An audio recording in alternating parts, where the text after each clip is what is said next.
Oke, bismillahirrahmanirrahim. Assalamualaikum warahmatullahi wabarakatuh. Waalaikumsalam warahmatullahi wabarakatuh. Iya, hari ini kita akan melaksanakan praktek coaching seperti yang Bapak sampaikan tadi. Untuk coachingan hari ini yang bertindak sebagai coach adalah Pak Irwan dan yang bertindak sebagai coachee adalah Ibu Sulistiana. Saya Idris Aziz yang akan bertindak sebagai pengamat atau observer yang akan mengamati praktek coachingan yang akan dilakukan oleh Pak Irwan dan Ibu Sulistiana. Sebelum Pak Irwan melakukan coaching, terlebih dahulu saya akan menyampaikan kepada Pak Irwan sebagai penilaian yang akan saya amati. Yaitu saya akan mendiskusikan rubrik penilaian yang akan dilaksanakan, yaitu saya akan mengamati praktek coaching melalui alur tirta. Iya. Apakah sudah sesuai dengan alur tirta yang sudah dimulai dari tujuan, identifikasi, rencana aksi, dan tanggung jawab. Kemudian bagaimana Bapak nantinya akan memberikan pertanyaan berbobot.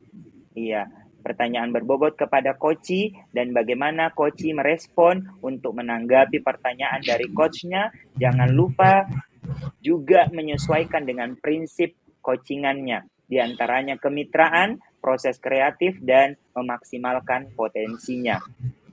Baik Pak Irwan, saya akan bertanya beberapa pertanyaan sebelum kita melaksanakan praktek coaching. Apakah Bapak bersedia untuk menjawab pertanyaan dari saya? Bersedia, Pak. Ya, pertanyaan yang pertama adalah kompetensi coaching apa yang Bapak akan kembangkan dalam kegiatan hari ini, Pak? Kompetensi yang saya akan kembangkan pada hari ini, Pak, adalah hadir penuh, mendengarkan aktif, dan memberikan pertanyaan yang berbobot. Ya, kemudian kompetensi yang mana secara spesifik yang akan diobservasi? Kompetensi yang secara fisik spesifik yang saya akan observasi adalah mendengarkan aktif dan memberikan pertanyaan yang berbobot, Pak. Ya, kemudian pertanyaan terakhir, Pak, indikator ketercapaian dan tujuan pengembangan yang ingin dicapai pada proses coachingan hari ini, Pak. Berharap untuk menemukan solusi dari permasalahan tersebut. Ya, terima kasih Pak sudah menjawab beberapa pertanyaan dari saya. Saya kembalikan ke Pak Irwan untuk melaksanakan proses coachingan. Silakan Pak. Ya, terima kasih Pak. Saya akan memulai untuk bersama dengan Ibu Sulis. Assalamualaikum Ibu. Waalaikumsalam Pak. Bagaimana kabarnya hari ini Bu? Alhamdulillah baik Pak. Kalau Bapak bagaimana kabarnya hari ini? Alhamdulillah baik Bu. Bolehkah saya duduk di sini Bu? Boleh Pak. Hari ini saya ingin mengajak Ibu untuk mengobrol, mungkin agak sedikit lama. Kira-kira Ibu keberatan tidak ya? Ya, tidak Pak.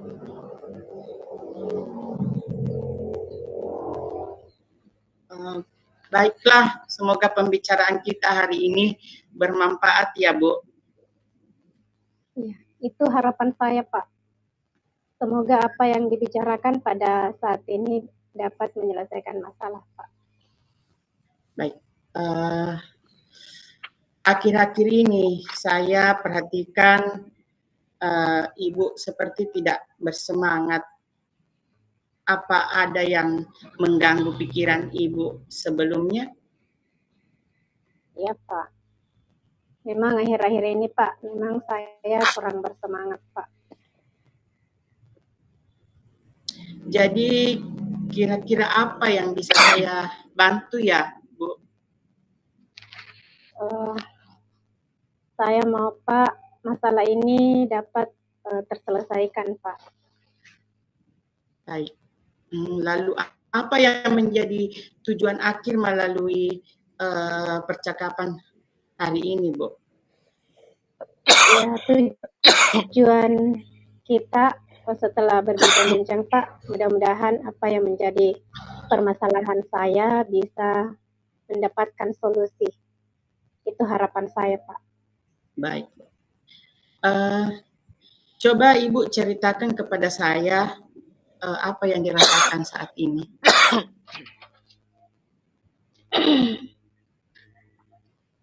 Saya ketika mengajar Pak, saya kurang bersemangat. Terkadang saya merasa lesuh di dalam kelas dan tidak ada motivasi untuk mengajar di kelas Pak. Apa yang membuat Ibu merasa kurang bersemangat di kelas?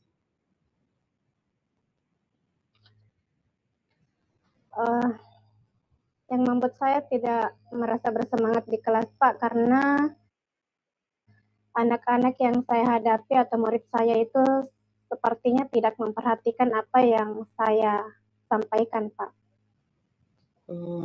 Maksudnya murid-murid Ibu tidak belajar atau bagaimana ya Bu? Tidak Pak. Ketika saya masuk mengajar di kelas, anak-anak tidak memperhatikan walaupun saya sudah menjelaskan di depan. Jadi itu yang membuat saya tidak bersemangat. Artinya tidak ada respon antara guru dengan murid, Pak. Baiklah, saya mengerti maksud Ibu. Sekarang coba Ibu jelaskan dulu bagaimana proses pembelajaran Ibu yang berlangsung selama Ibu mengajar di kelas. Baik Pak. Kalau proses pembelajaran yang saya lakukan Pak seperti biasa, pertama masuk pasti saya mempersilakan anak-anak untuk membaca doa, kemudian saya memberikan persepsi atau pemahaman anak-anak tentang pelajaran yang lalu, kemudian menyampaikan tujuan pembelajaran, setelah itu menjelaskan materi yang sesuai tujuan yang akan dipelajari pada hari ini. Setelah itu saya memberikan tugas-tugas. Nah, pada saat saya memberikan tugas, anak-anak di situ sudah mulai jenuh. Mungkin karena tugasnya terlalu banyak atau bagaimana, sehingga semakin berjalan, semakin dia tidak bersemangat untuk belajar. Begitu, Pak. Menurut Ibu salahnya di mana ya?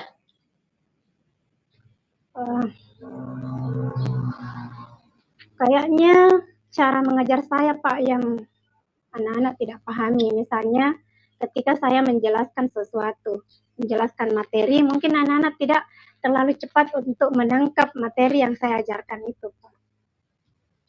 Oh begitu. Baiklah Bu, saya ingin tahu apa yang selama ini sudah pernah Ibu lakukan untuk bisa membuat murid Ibu lebih semangat belajar lagi di dalam kelas. Biasanya Pak, saya biasa memberikan pembelajaran diselingi oleh permainan. Misalnya memberikan kuis, memberikan pelajaran yang sifatnya bermain.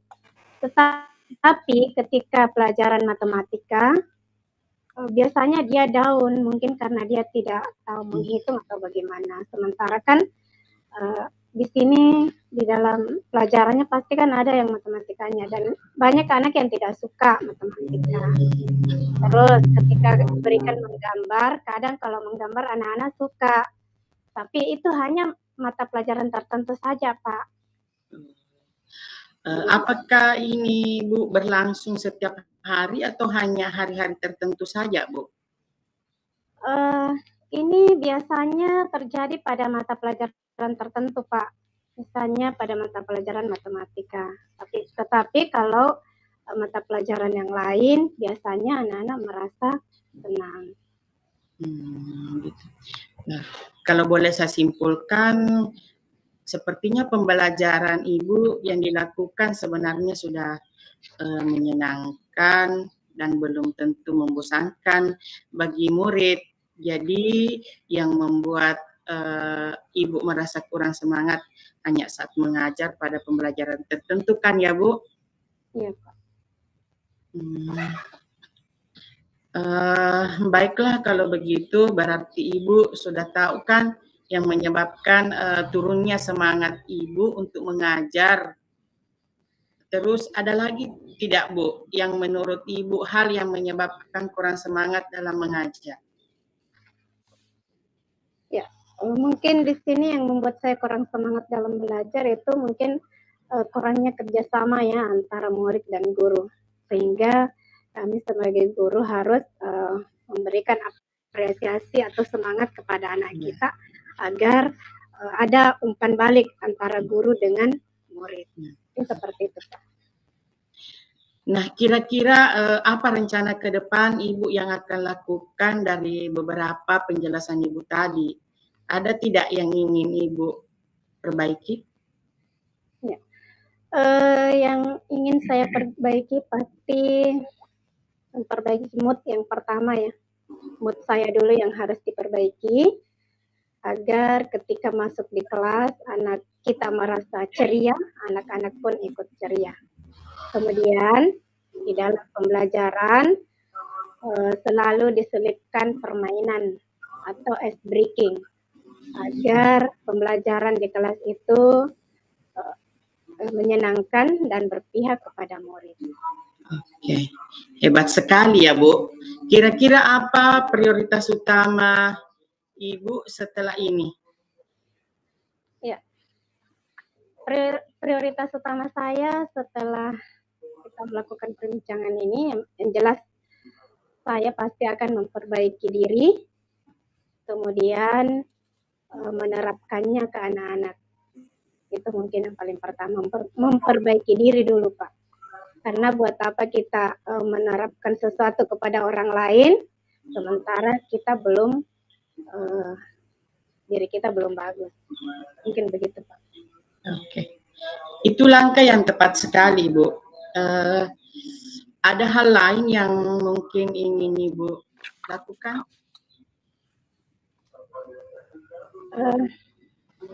Ya, jadi hal lain yang saya akan lakukan yang pertama adalah pasti melakukan pembelajaran yang bermakna. Misalnya ketika anak-anak kita merasa bosan, kita melakukan teknik stop yang seperti yang pernah dipelajari sebelumnya, agar otak anak-anak kita itu direfleksi sehingga bisa segar kembali. Mungkin itu yang perlu saya perbaiki Pak. Oh, itu ya Bu, yang namanya penerapan pembelajaran sosial emosional dengan teknik stop, di mana siswa kita ajak fokus kembali pada pembelajaran dan juga bisa menimbulkan semangat baru. Jadi nanti kita bisa bersama-sama belajar tentang kompetensi sosial emosional, apa saja yang perlu diterapkan dalam pembelajaran agar siswa lebih bersemangat saat belajar ya Bu. Iya Pak.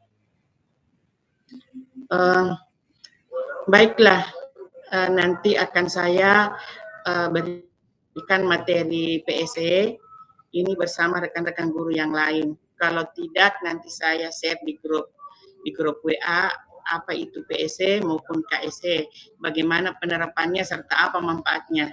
Nanti tolong diingatkan ya Bu. Iya Pak, insya Allah. Nah, kira-kira siapa yang bisa membantu Ibu dalam hal ini?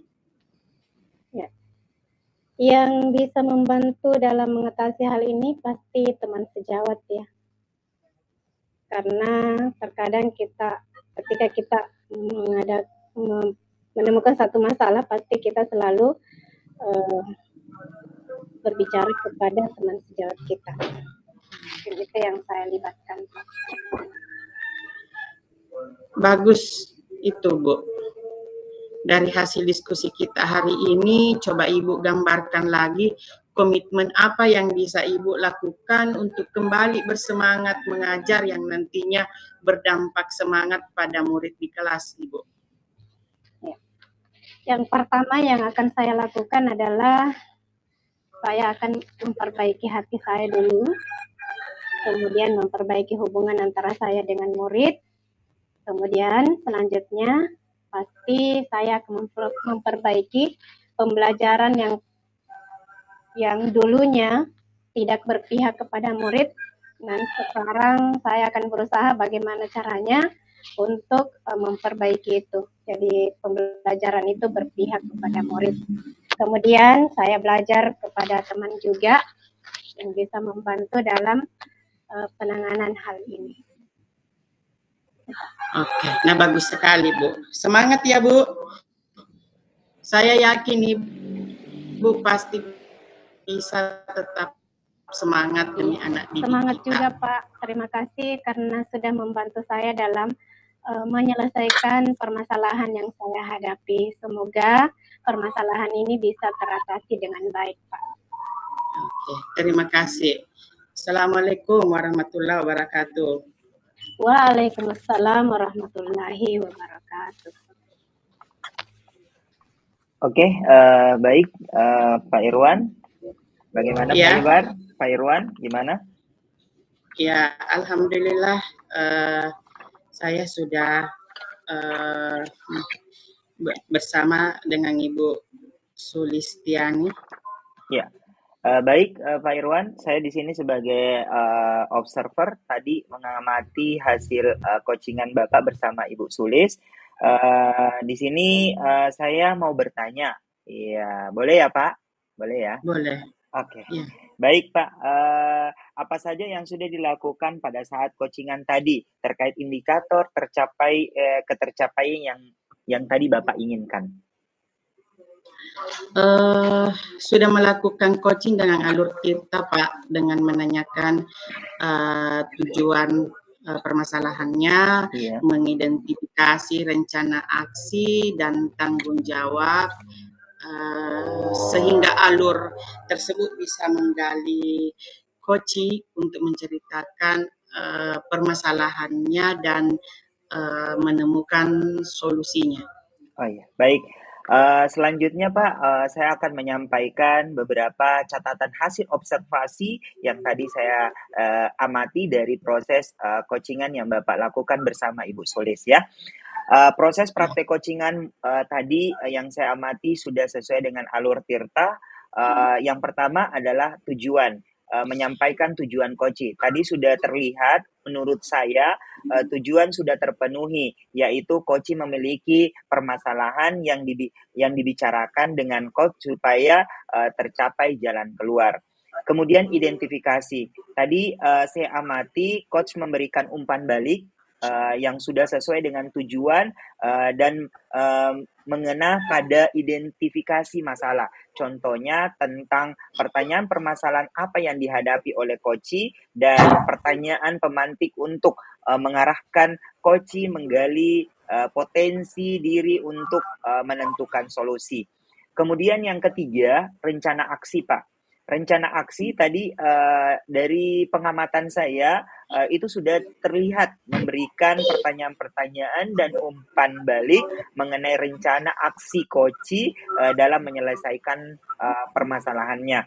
Pertanyaannya seperti tadi saya dengar sempat catat tadi, pertanyaan menuju aksi sudah sesuai terbukti dengan coach menemukan jalan dan strategi tindakan untuk menentukan jalan keluar masalah sendiri. Yang keempat, di sini ada tanggung jawab. Tadi yang saya amati memberikan pertanyaan-pertanyaan dan umpan balik mengenai tindak lanjut dalam menjalankan rencana aksi.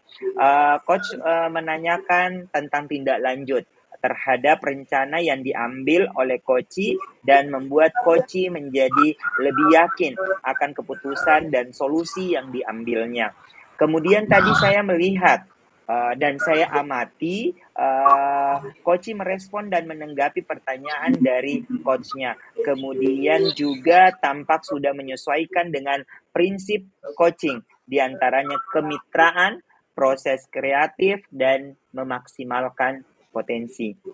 Kemudian Pak, saya mau bertanya lagi pertanyaan yang kedua Pak, kompetensi apa lagi yang ingin dikembangkan berdasarkan hasil melakukan coachingan yang barusan dilakukan Pak Irwan? Baik Pak, mungkin lebih memahami lagi proses alur Tirta sehingga bisa melakukan coaching lebih baik lagi bersama dengan teman untuk kedepannya. Saya kira itu Pak. Oke, baik. Terima kasih Pak Irwan, terima kasih juga Ibu Ya, Jenis atas sama-sama. waktunya. Ya, saya akhiri mungkin kegiatan kita pada hari ini. Saya rasa sudah cukup. Terima kasih atas waktu dan kesiapannya untuk melakukan proses coachingan. Saya akhiri dengan ucapan wassalamualaikum warahmatullahi wabarakatuh. Waalaikumsalam warahmatullahi wabarakatuh.